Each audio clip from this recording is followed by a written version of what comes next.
بسم اللہ الرحمن الرحیم۔ السلام علیکم ورحمۃ اللہ۔ آج ہم ذات راہ کے سلسلے کا تیسرا پروگرام لے کر آپ کی خدمت میں حاضر ہیں۔ آج میرے ساتھ موجود ہیں مفتی محمد عامر صاحب اور مفتی محمد آفتاب صاحب۔ ان سے ہم انشاءاللہ آج اسلامی مالیاتی احکام کے سلسلے کے اندر جو مشارکہ یا شرکہ، جس کو ہم عرف عام میں پارٹنرشپ بھی کہتے ہیں، ان کے حوالے سے بات کریں گے۔ تو میرا پہلا سوال عامر صاحب سے ہے کہ چونکہ ہم نے لاسٹ پروگرام کے اندر اسلام میں سود کی نوعیت کے حوالے سے بات کی کہ اسلام سود کے حوالے سے کیا کہتا ہے اور اسلام ہمیں متبادل نظام کیا دیتا ہے، اس حوالے سے آپ فرمائیے۔ بسم اللہ الرحمن الرحیم۔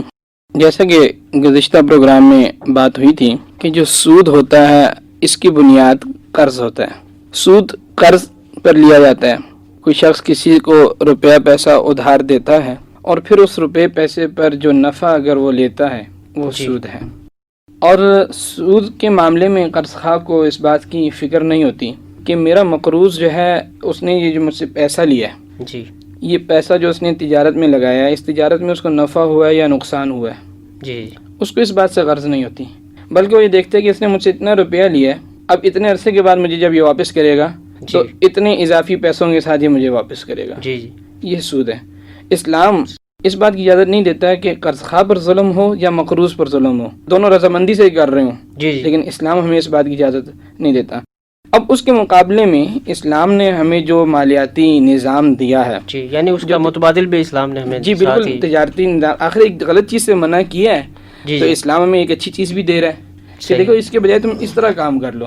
وہ کیا ہے کہ اسلام کہتے ہیں جی اگر آپ نے نفع لینا ہے، جی، آپ چاہتے ہیں کہ مجھے فائدہ ہو، تو آپ پارٹنرشپ کر لیں، کسی کے ساتھ شرکت کر لیں، اس کے ساتھ شریک ہو جائیں، بزنس میں آپ شریک ہو جائیں، سے کہیں بھی میں آپ کو ادھار تو نہیں دیتا ہوں، جی، میں آپ کے ساتھ پارٹنرشپ کر لیتا ہوں۔ اب اس تجارت میں جو پیسہ لے رہا ہے اس کو بھی فائدہ ہے اور جو پیسہ دے رہا ہے اس کو بھی فائدہ ہے۔ جی، دونوں کو فائدہ کس طرح ہوگا؟ جو پیسہ لے رہا ہے اس کو اگر خدا نخواستہ نقصان ہو جاتا ہے جی، تو وہ کہے گا بھی دیکھو یہ بزنس ہے، یہ سارے میری رپورٹ ہے، آپ دیکھ لیں، مجھے نقصان ہو گیا ہے، تو اس کے اوپر کوئی پیسہ نہیں آئے گا۔ جی، اور اگر فائدہ ہو جاتا ہے تو جس نے بزنس میں حصہ ڈالا ہے، اپنا روپیہ پیسہ لگایا، اس نے رسک افورڈ کیا، جی، جب اس نے رسک کو برداشت کیا ہے تو اس کو اس کے بدلے میں فائدہ ملے گا، نفع ملے گا۔ پارٹنرشپ کی جاتی ہے، پارٹنرشپ کی مختلف صورتیں ہوتی ہیں، جی، جی، تو کبھی سروسز پرووائڈ کی جاتی ہیں پارٹنرشپ میں، کبھی مال کے ذریعے سے پارٹنرشپ ہو جاتی ہے، کبھی کچھ افراد مل کر شریک ہو جاتے ہیں آپس میں۔ صحیح۔ تو جو بنیادی تقسیم ہے شرکت کی جو اسلام نے ہمیں دی ہے، جی، جی، اس کو ہمیں سمجھنا بہت ضروری ہے، کیونکہ جب 2 آدمی یا 3 آدمی یا 4 آدمی مل کر شریک ہوتے ہیں، ایک بزنس، جوائنٹ بزنس شروع کرنا چاہتے ہیں اور وہ چاہتے ہیں کہ ہمیں اسلام کے دیے گئے احکام کے مطابق ہم بزنس کریں تاکہ ہمارا بزنس نہ صرف حلال ہو بلکہ ایک عبادت بھی بن جائے۔ جی، جی، کیوں؟ اللہ تبارک و تعالیٰ فرماتے ہیں وَمَا خَلَقْتُ الْجِنَّ وَالْإِنسَ إِلَّا لِيَعْبُدُونِ، میں نے انسانوں اور جنات کو نہیں پیدا کیا مگر اپنی عبادت کے لیے۔ جی، اور عبادت کا مطلب ہے بندگی، بندگی کا مطلب ہے تابعداری، کہ انسان زندگی کے ہر لمحے میں اللہ رب العزت کے دیے گئے احکام کے مطابق فرما برداری کر کے زندگی گزارے۔ صحیح۔ تو اسی لیے شرکت جو اس کو بہت پارٹنرشپ کو سمجھنا بہت ضروری ہے۔ بنیادی طور پر 2 قسمیں ہوتی ہیں، شرکت 2 طرح سے کی جاتی ہے۔ جی، یا تو کسی چیز کی ملکیت میں شریک ہوتا ہے آدمی، جسے جی، شرکت الملک کہتے ہیں عربی میں۔ جی، جی، پھر یہ جو شرکت الملک ہوتی ہے اس کی آگے مزید 2 قسمیں۔ شرکت صحیح۔ الملک بعض اوقات انسان کو آپشنل ہوتی ہے اور بعض اوقات مینڈیٹری ہو جاتی ہے، مطلب غیر اختیاری طور پر اس کو حاصل ہو جاتی ہے۔ جی، جی، مثلا 2 آدمیوں کو اکٹھے گفٹ مل گیا، جی، جی، ایک آدمی آیا، اس نے 2 آدمی کہا جی یہ کچھ روپے ہیں، آپ دونوں کے لیے گفٹ ہیں۔ اب وہ کیا ہے کہ اس میں ان کا کوئی اختیار نہیں تھا، ایک آدمی آیا، اس نے دے دیا، انہوں نے اس کو قبول کر لیا۔ صحیح، صحیح۔ یا جس طرح گھر میں جب گھر کا سربراہ خدا نخواستہ فوت ہو جائے تو اس کی اولاد کو جو ہے اس کو وراثت میں مال ملتا ہے، جی، جی، تو وہ ان کے بغیر اختیار کے ملا انہیں۔ صحیح۔ اور جو شرکت الملک آپشنل ہوتی ہے، مثلا کوئی چیز انہوں نے مل کر خرید لی اپنے استعمال کے لیے، گھر خرید لیا، موٹر بائک خرید لی، کوئی چیز خرید لی، کچھ بھی خرید لی۔ یہ جو پارٹنرشپ ہوتی ہے شرکت الملک، چاہے آپشنل ہو یا ان آپشنل ہو، یہ پارٹنرشپ جو ہوتی ہے یہ بزنس کے لیے نہیں ہوتی ہے، جی، جی، بلکہ بزنس کے لیے جو ہوتی ہے وہ ایک اور ہوتی ہے جس کو شرکت العقد کہتے ہیں۔ صحیح۔ کانٹریکٹ، عقد کا مطلب کانٹریکٹ ہوتا ہے کہ یہ کانٹریکٹ کے لیے کیا جا رہا ہے، ایک بزنس کے لیے، معاہدے کے پارٹنرشپ، یعنی ہم اس کو ٹرانسلیٹ کر سکتے ہیں انگلش کے اندر. جی ہاں، کہ شرکت العقد جو ہے وہ کانٹریکٹ آف پارٹنرشپ ہے. جی ہاں. اور اس کا مقصد ہی یہی ہوتا ہے کہ جب یہ شرکت ہم کرتے ہیں عقد کے تحت، جب ہم کانٹریکٹ کے تحت آپس میں شرکت کرتے ہیں، پارٹنرشپ کرتے ہیں، جی جی، تو اس کا مقصد ہی یہی ہوتا ہے کہ ہم جب یہ پارٹنرشپ کر لیں گے تو اس سے جو ہم بزنس کریں گے اور بزنس کے نتیجے میں ہمیں جو پروفٹ ہوگا اس کو ہم آپس میں شیئر کریں گے. مفتی آفتاب صاحب سے میرا سوال یہ ہے کہ شرکہ جو ہے اس کی نوعیت بھی مختلف ہوتی ہے، کچھ اعمال کے لحاظ سے ہوتا ہے، کچھ سروسز کے لحاظ سے ہوگا، ٹھیک، کچھ انسان کی جو شہرت اس کے لحاظ سے. تو آپ ان تینوں کی مزید تفصیل بتا دیجئے تاکہ اس کو سمجھنے میں آسانی ہو جائے. دیکھیے جی، شرکت کے بنیادی طور پر جیسے مفتی عامر صاحب نے بیان کی ہیں، دو اقسام ہوتی ہیں، شرکت الملک اور شرکت العقد. شرکت العقد جو ہے، اب پارٹنرشپ اس میں کانٹریکٹ میں، اب یہ ایک تجارتی مقاصد کے لیے کی جانے والی شرکت ہے. کیا تجارتی مقاصد میں کی جانے والی شرکت وہ کوئی ایک ہی قسم ہے یا اس کی مختلف اقسام ہیں؟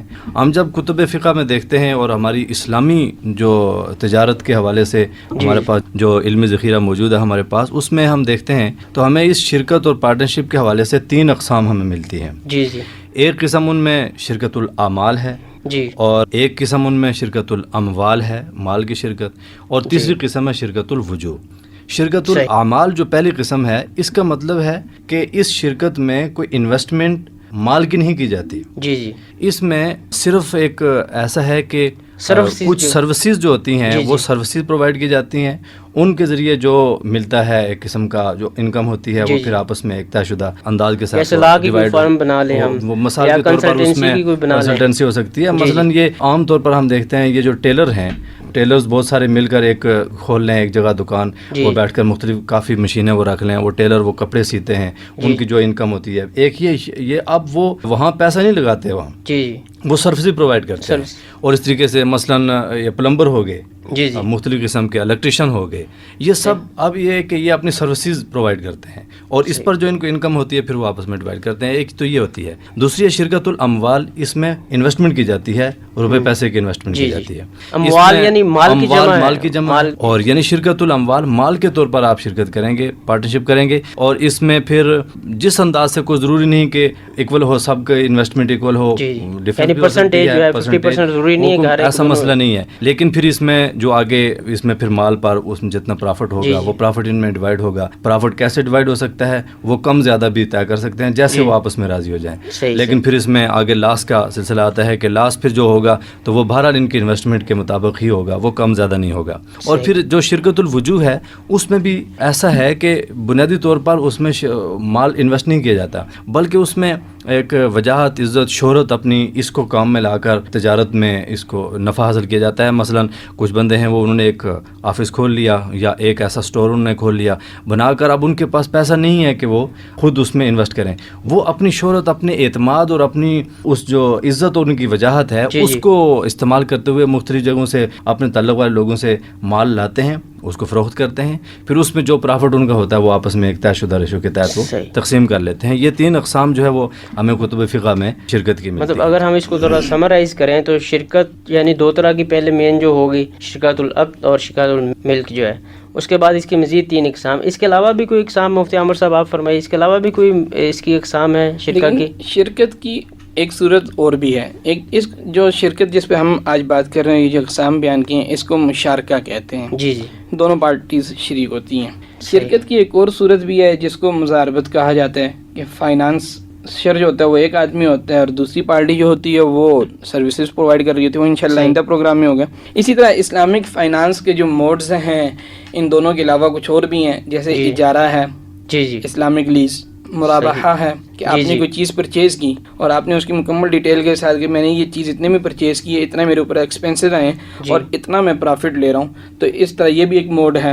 اسی طرح استثناء ہے کہ آپ آرڈر پہ کوئی چیز بنوا رہے ہیں، اس کی کیا صورت ہوگی. سلم ہے کہ آپ اس کی جناب پہلے پیمنٹ کر رہے ہیں اور چیز آپ کو بعد میں مل رہی ہے. اس طرح کی مطلب یہ بھی اسلامک فائنانس کے اور بھی موڈز ہیں.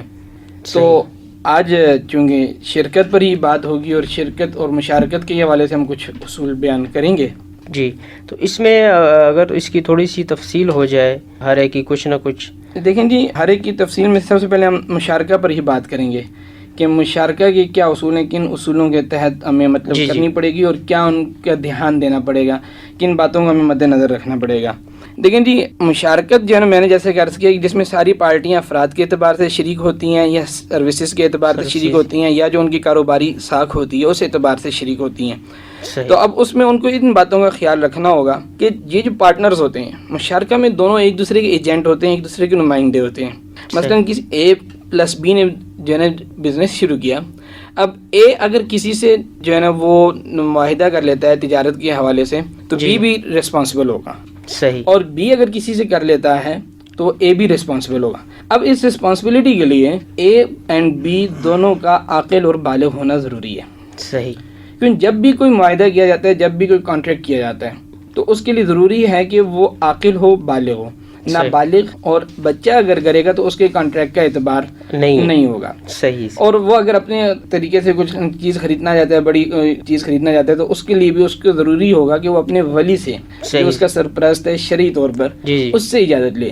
اگر یہ بچہ اگر کسی کے ساتھ پارٹنرشپ کر لیتا ہے لیکن اپنے ولی، اپنے بڑے سرپرست جو شرعی سرپرست ہے، اس کی اجازت سے وہ کر لیتا ہے تو پھر یہ بھی شریک ہو سکتا ہے۔ صحیح۔ اس کے علاوہ ہمیں یہ بھی دیکھنا ہوگا کہ یہ جو افراد کے اعتبار سے اگر ہم شریک ہوتے ہیں، پارٹنرشپ ہماری اگر افراد کے اعتبار سے تو یہ جو لفظ افراد ہے اس کا اطلاق جو ہے نا طبعی افراد پر بھی ہوتا ہے اور قانونی افراد پر بھی۔ طبعی سے مراد یہ مطلب زندہ انسان ہے، یہ بھی مراد ہو سکتے ہیں، اور یہ جو کمپنیز ہوتی ہیں، جو کارپوریشنز ہوتی ہیں، یہ قانونی انسان، لیگل پرسن کے طور پر کیا لیگل اینٹی۔ جی ہاں، تو اب اگر کوئی کارپوریشن کسی کے ساتھ کانٹریکٹ کرے تب بھی ٹھیک ہے، اور اگر کوئی انسان کسی کے ساتھ، عاقل بالغ انسان کسی کے ساتھ کانٹریکٹ کرے تب بھی ٹھیک ہے۔ اسی طرح بچے اور ایسے افراد جو ہوش و حواس نہ رکھتے ہوں، پاگل ہوں، مجنون ہوں، یا ویسی انہیں کچھ سمجھ بوجھ نہیں ہے، بالکل انہیں اپنا کچھ پتہ نہیں ہے کہ ہم کیسے رہ رہے ہیں، کیسے ہم نے زندگی گزارنی ہے، تو اس کے لیے انہیں بھی جو ہے نا وہ اپنے بڑوں سے اجازت لینی پڑے گی۔ اور ایک صورت اور بھی ہے، وہ یہ ہے کہ کوئی مقروض ہے اور وہ ایسا مقروض ہے کہ وہ قرض ادا کرنے کی بالکل صلاحیت نہیں رکھتا، صحیح، اس کا مطلب لاس پہ لاس ہوا جا رہا ہے اور وہ اپنے آپ کو سنبھال نہیں پا رہا، تو یہ صورت ہوتی ہے، یہ دیوالیہ پن کی ہوتی ہے، کہ ایسا شخص دیوالیہ ہو جاتا ہے۔ تو جب کوئی دیوالیہ ہو جائے تو وہ بھی کسی کا پارٹنر نہیں بن سکتا، کیونکہ اس کے اپنے اوپر اتنے قرضے ہیں جو وہ خود نہیں ادا کر سکتا، تو کسی کے ساتھ وہ رسک کیسے لے گا؟ صحیح۔ اسی طرح اگر کوئی ایک غیر مسلم ہے اس کو بھی شریک کیا جا سکتا ہے، تو ضروری نہیں ہے کہ مسلمان دونوں طرف پارٹیز جو ہے مسلمان ہوں، بلکہ کوئی ایک پارٹی اگر بیچ میں غیر مسلم ہے تو وہ بھی شریک ہو سکتی ہے۔ لیکن ہمیں اگر پارٹیز دونوں مسلمان ہوں، ساری پارٹیز مشارکہ میں مسلمان ہوں یا کوئی غیر مسلم بھی شامل ہو، تو ہمیں اس بات کا خیال رکھنا ہوگا کہ یہ جو ہم بزنس کر رہے ہیں یہ حلال چیزوں کا ہونا چاہیے، حرام چیزوں کا بزنس ہم نہیں کر سکتے۔ غیر مسلم جو ہے وہ حرام چیزوں کا بھی کر لیتے ہیں، مثلا خنزیر کا گوشت ہے، شراب ہے، ان کے لیے تو ٹھیک ہے وہ کر سکتے ہیں، لیکن مسلمان اب اگر کسی غیر مسلم کے ساتھ پارٹنرشپ کرے گا تو اس کو اس بات کی اجازت نہیں ہوگی کہ وہ جا کر وہاں پر جو ہے نا حرام چیزوں کی۔ اس سے ہمیں مطلب دو باتیں مزید واضح ہوگی کہ شرکہ جو ہے یعنی پارٹنرشپ کسی غیر مسلم کے ساتھ بھی ہو سکتی ہے، اور دوسری بات یہ کہ اگر غیر مسلم کے ساتھ ہوگی تو پھر ہم اس کے ساتھ کوئی غیر شرعی کام نہیں کر سکتے۔ جی ہاں، بالکل، کوئی غیر شرعی بزنس کے اندر وہ انوالو ہے تو اس کے اندر ہم نہیں کریں گے، لیکن جو جائز بزنس ہے اس کے اندر غیر مسلم کے ساتھ آپ پارٹنرشپ۔ اب یہ جو غیر مسلم ہے چاہے اسلامی ملک میں ہو یا غیر اسلامی ملک میں ہو، دونوں میں اس کے ساتھ آپ ناجائز تجارت نہیں کر سکتے۔ اگر آپ وہاں پر رہ رہے ہیں غیر مسلم کنٹری میں تو وہاں بھی آپ کو حلال چیزوں کی تجارت کرنی ہوگی، تب بھی آپ کی تجارت حلال ہوگی۔ جی مفتی آفتاب صاحب، آپ سے میرا سوال یہ ہے کہ اگر کوئی بندہ شرکت کرتا ہے سرمایہ کی بنیاد پر تو اس کا کیا طریقہ کار ہوگا؟ کیا اس کے لیے تفاصیل چاہیے اس کانٹریکٹ کے اندر جانے سے پہلے؟ دیکھیے جی، اسلام جو ایسا ایک دین اور ایک ایسا نظام ہے جو قواعد بھی دیتا ہے لیکن ساتھ ساتھ اخلاقیات بھی سکھاتا ہے۔ جی دو جو آپس میں پارٹنر ہوں گے وہ ایک دوسرے کے، اسلام یہ کہتا ہے کہ ایک دوسرے کے لیے امین ہوں گے، صحیح، وہ ایک دوسرے کے امانت دار ہوں گے، ہر ایک چیز، ہر ایک اس انویسٹمنٹ کو، اس ساری تجارت کو امانت سمجھ کر اس میں جو بھی ڈیل ہوگا وہ کرے گا۔ تو اس حوالے سے ہم دیکھتے ہیں کہ معاملات کے حوالے سے اسلام نے بالکل صفائی رکھی ہے، لین دین کے حوالے سے جب کوئی معاملات طے کر رہے ہوں ایسی صفائی ہونی چاہیے کہ بعد میں آپ کو کسی قسم کے کوئی جھگڑے کی نوبت نہ آئے، جھگڑے کی بنیاد نہیں بننی چاہیے، معاملات پہلے سے صاف ہونے چاہیے۔ اس والے سے ایک روایت ذہن میں آتی ہے جس میں یہ فرمایا گیا ہے کہ تعاشروا کالاخوان و تعاملوا کالاجانب، یعنی جب آپس میں تم رہو اس انداز سے رہو کہ جیسے بھائی رہتے ہیں، لیکن جب معاملات آپس میں کرو تو ایسے کرو جیسے اجنبیوں کے ساتھ کیے جاتے ہیں، کیونکہ معاملات لین دین بڑی نازک چیز ہوتی ہے۔ وقتی طور پر انسان رکھ رکھاؤ میں شاید کچھ بہت کچھ چھوڑ دے، لیکن بعد میں جیسے دوستوں کے اندر کہا رہا ہے کہ لکھنے کی ضرورت نہیں ہے، بس جو ہے ٹھیک ہے، اور قرآن مجید نے بعد میں مسائل اس سے تفسیر، قرآن مجید نے اس پہ بڑے زور بھی دیا ہے۔ اس والے سے یہ ہے کہ جتنا بھی سرمایہ لگایا جاتا ہے وہ کیا کیا سرمایہ ہے اور وہ کتنا ہے، اس کی کیا مالیت ہے، پیسہ ہے یا کوئی اور مال ہے، جس انداز سے وہ انویسٹمنٹ کی جاتی ہے، شراکت کی جاتی ہے، وہ بالکل واضح ہونا چاہیے۔ اور سرمایہ جو بالکل تجارت اور پارٹنرشپ کے وقت میں، بالکل ابتدائی وقت میں اس کا واضح ہونا چاہیے۔ اور پھر اس میں دیکھیے ایسی کسی ایک کو دھوکہ دینے کے لیے کوئی دوسرا شریک نہ کرے۔ یہ ایسا بھی ہوتا ہے چونکہ پارٹنرشپ میں کہ ایک سلیپنگ پارٹنر ہو، مطلب وہ بالکل کام نہیں کرتا بلکہ وہ انویسٹمنٹ کر کے خود بیٹھ گیا، اس نے ایک پرافٹ لینا ہے، ایک طے شدہ اس ریشو کے تحت اس نے پرافٹ لینا ہے، جو بھی پرافٹ ہوگا اس میں جتنا انہوں نے طے کر لیا ہے۔ لیکن اور قرآن مجید میں اس بارے میں اللہ تعالیٰ ارشاد بھی فرماتے ہیں وَإِنَّ كَثِيرًا مِنَ الْخُلَطَاءِ لَيَبْغِي بَعْضُهُمْ عَلَى بَعْضٍ، یعنی بہت سارے جو شریک ہیں آپس میں کاروبار میں، کاموں میں جو شریک ہوتے ہیں، وہ اکثر ایک دوسرے کو دھوکہ دیتے ہیں اور ایک دوسرے کے ساتھ زیادتی کرتے ہیں، اور بہت کم ہیں جو ایک دوسرے کے ساتھ زیادتی نہیں کرتے اور وہ امانت داری کے ساتھ چلتے ہیں۔ اس لیے اسلام اس والے سے بھی ایک زور دیتا ہے، چونکہ ہم نے جو بھی عمل کرنا ہے، تجارت ہو، کوئی اور نیک عمل، عبادت، نماز ہو، مسجد میں ہوں، دکان پر ہوں، آفس میں ہوں، ہم نے ہر ایک عمل کا جواب دینا ہے آخرت میں۔ اور پھر اس میں یہ بھی دیکھیے گا کہ جو انویسٹمنٹ کی جاتی ہے پارٹنرشپ میں، تو یہ نہیں کوئی کہہ سکتا جی کہ میں بھی آپ کے ساتھ پارٹنر بن گیا ہوں اور میں جو انویسٹمنٹ ہوگی تو میں اگلے مہینے 2 مہینے بعد دوں گا، ادھار میں یہ نقدی ہوگا، سب کچھ جو ہوگا نقدی ہوگا۔ اور پھر جو بھی پارٹنر ہیں آپس میں، 2 ہیں یا زیادہ ہیں، جتنے بھی ہیں، تو یہ جتنے بھی ہیں آپس میں، ان کا جو سرمایہ ہوگا وہ آپس میں مکس ہوگا، یہ نہیں کہ الگ الگ یہ اس کا ہے وہ اس کا ہے، الگ الگ نہیں ہوگا۔ اس وجہ سے پھر یہ پارٹنرشپ ہوگی اور پھر جو بھی پرافٹ ملے گا تو سب میں پھر اس میں تقسیم ہوگا۔ تو یہ اس میں کچھ ایسے اصول ہیں کہ جو اسلامی حوالے سے ہمیں اسلام نے تعلیم دی ہے۔ یہ مطلب ہم پارٹنرشپ کرتے ہیں یا شرکت جب ہم کرتے ہیں تو اس میں ظاہری بات ہے، جب خاص طور پر ایسی پارٹنرشپ جب ہم کرتے ہیں جس کے اندر کام انوالو ہے، جس کے اندر خدمات انوالو ہیں، تو وہ جو کام ہے یا انتظام ہے بزنس کا، وہ کون کرے گا؟ جس کا سرمایہ زیادہ ہے یا جس کا سرمایہ کم ہے، کون اس کا تعین کیسے ہوگا؟ اس کے حوالے سے مفتی احمد صاحب آپ فرمائیے گا، اس معاہدے میں انتظام جو ہے وہ کون سی پارٹی کے ذمہ ہوگا؟ دیکھیں جی، انتظام کے اعتبار سے 2 طرح کی پارٹیز ہوتی ہیں، ایکٹیو پارٹی ہوتی ہے اور ایک سلیپنگ پارٹی ہوتی ہے۔ جی، اس میں جو ہوتا ہے ویسے تو ان دونوں کو اختیار ہوتا ہے، جتنے اس مشارکہ کے معاہدے میں شریک ہوتے ہیں ان کو اس بات کا اختیار ہوتا ہے کہ کون انتظام سنبھالے گا اور کون انتظام نہیں سنبھال سکتا، کون صرف انویسٹمنٹ کر رہا ہے اور کون انویسٹمنٹ کے ساتھ ساتھ اس کو بزنس کو چلائے گا بھی ساتھ ساتھ۔ تو یہ جو سب سے پہلے ہم سلیپنگ پارٹنر کے بارے میں بات کرتے ہیں، جو صرف انویسٹمنٹ کرتا ہے، جس کا مقصد نفع لینا ہوتا ہے اور انتظام کرنا نہیں ہوتا۔ یہ جو سلیپنگ پارٹنر ہوتا ہے یہ کام نہیں کرتا لیکن نفع لیتا ہے، اور نفع اس کے لیے ضروری ہے کہ وہ اپنے جو اس نے انویسٹمنٹ کی ہے بس اس سے زیادہ اس کا نفع نہیں ہونا چاہیے، جو ریشو اس کی انویسٹمنٹ میں اس کے مال کی ہے، اس کے فائنانس کی ہے، اس ریشو سے زیادہ اس کا نفع نہیں ہونا چاہیے۔ اسی طرح یہ جو ہوتے ہیں ایکٹیو پارٹی ہوتی ہے، یہ انویسٹمنٹ کرنے کے ساتھ ساتھ جو ہوتی ہے یہ نفع بھی لیتی ہے اور یہ انتظام بھی چلاتی ہے۔ تو اس میں ان کو اس بات کا بھی اختیار دیا جاتا ہے کہ یہ خود انتظام چلائیں یا کسی تیسرے کو ملازم رکھ لیں۔ صحیح۔ اور اس میں ایک بات اور بھی ہے کہ اب کوئی شخص اس بات کو بنیاد بنا کے نفع زیادہ نہیں لے سکتا کہ بھائی میں بزنس میں نے انویسٹمنٹ بھی کیا اور میں ساتھ ساتھ جو ہوں کام بھی کر رہا ہوں۔ ہاں، اگر وہ کام ایسا ہے، مثلاً اس کے جو اکاؤنٹنگ سسٹم ہے بزنس کا وہ ہر کوئی نہیں جانتا، اس کی جو لکھائی پڑھائی کا کام ہے یا کوئی ایسا خصوصی کام ہے جو کوئی اور نہیں جانتا، یا کوئی بہت ایسا آدمی ہے جو بہت زیادہ تنخواہ لیتا ہے، تو پھر اس صورت میں اگر کوئی پارٹنر ایسی کوئی سروس پرووائڈ کرے گا تو اپنی سروس کے عوض میں وہ تنخواہ بھی لے سکتا ہے اور پروفٹ۔ لیکن وہ چیز بھی، اس کا مطلب یہ ہے کہ یہ ساری چیزیں پہلے سے طے شدہ ہوں۔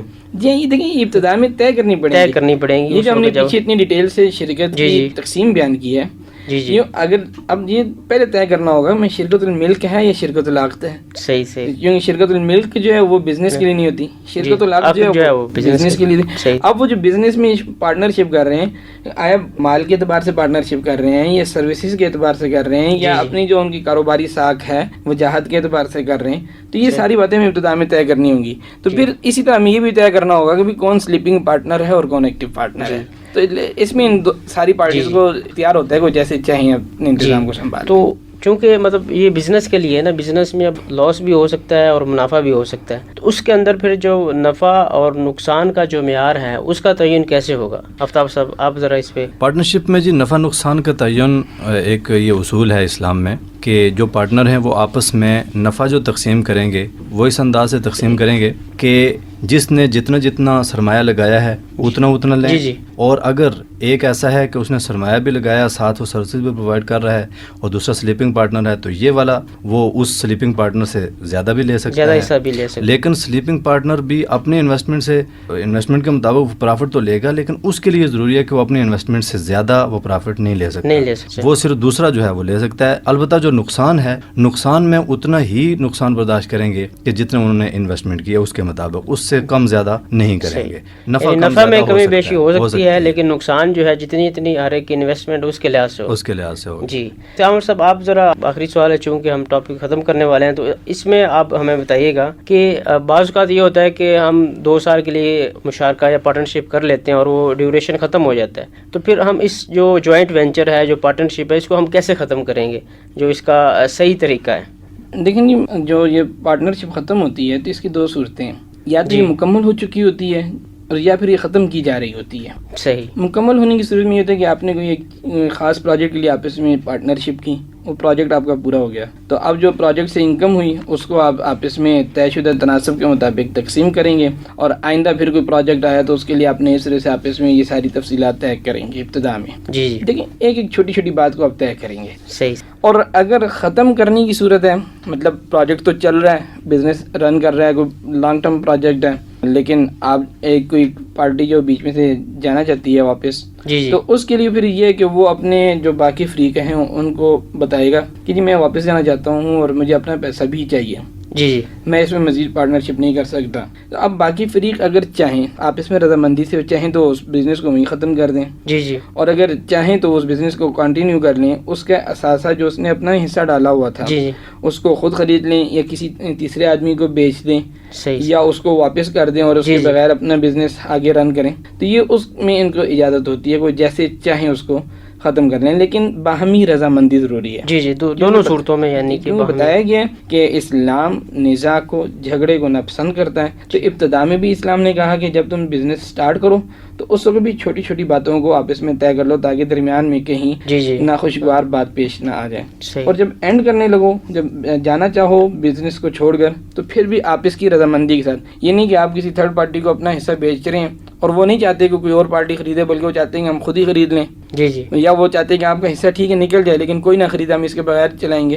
یہ نہیں، بلکہ جو پارٹیز ہیں ان کی رضامندی سے آپ اپنے بزنس کو ختم کریں گے. تو اسی کے ساتھ ہم پروگرام ختم کرتے ہیں. انشاءاللہ نیکسٹ پروگرام کے اندر مزید جو ہے اسی اسلامک مالیاتی نظام کے اوپر جو سوالات ہیں اس کو ہم اٹھائیں گے اور اس کے تفصیل کے ساتھ بات کریں گے. آپ لوگوں کا بہت شکریہ، جزاک اللہ خیر، والسلام علیکم ورحمۃ اللہ.